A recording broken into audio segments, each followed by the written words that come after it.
हाँ मालिक बोली, वहाँ का हो रहल बा? फील्डिंग सेट कर दे ले मानी, उठा ले बोकरा।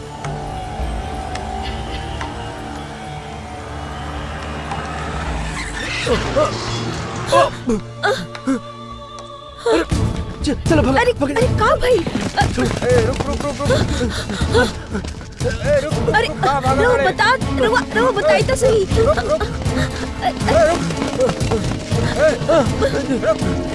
के भाई लोग?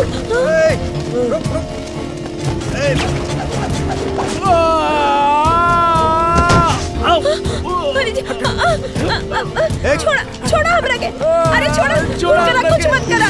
छोड़ा हमरा के। छोड़ा कुछ मत करा।